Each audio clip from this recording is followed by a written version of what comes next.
এখন খাবার নিয়ে কথা বলে তো ভাই আমি কৃষকের তো কেউ দেখার নাই। হ্যাঁ সাইফুল, বর্তমান সময়ে অনেকে খামার করে লসের সম্মুখীন হচ্ছে, যেমনটা হচ্ছে খাবারের দামটা অনেকটাই বৃদ্ধি।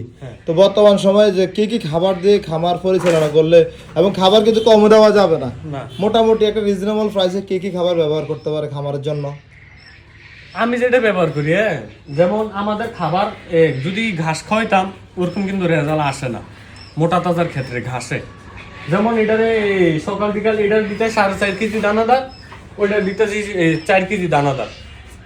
যেমন 4 কেজি দানাদারের ভিতরে আধা কেজি ফিট, আধা কেজি ধানের কুড়া, কত 1 কেজি। 1 কেজি হলো গমের ভুসি, আর 2 কেজি চালের খুদ, যাতে তার শরীরটা স্বাস্থ্য হয়ে যায়, ঠিক থাকে।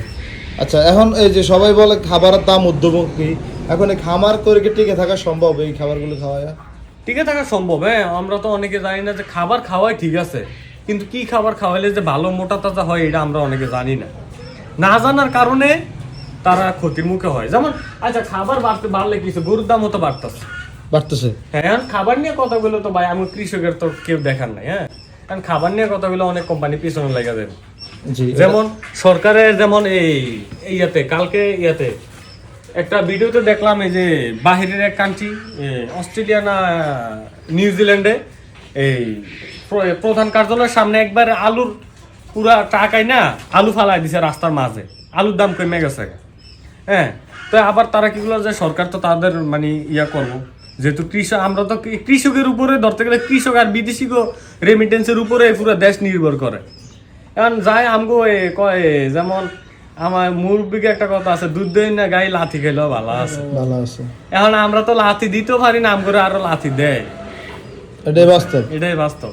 কিন্তু যারা ইয়া আছে, যেমন আমার ক্ষুদ্র জ্ঞানে সরকারের যারা ভ্যাকসিনেশন এবং সরকারি যে ইয়াগুলা, এগুলার ক্ষেত্রে সবচাইতে হলো দানাদার যারা, এই যে গম, এখন গমের ভুসি যেই দাম, তো সরকার যদি ওইটা বাইরে থেকে ইনপুট করতো, বা বিভিন্ন কোম্পানিরা যেমন একটা 1 কেজি ফিট 1 কেজি ভুসি, এটা যেই হারে দাম বাড়তেছে ওই হারে কিন্তু মাংসের দাম বাড়ে না।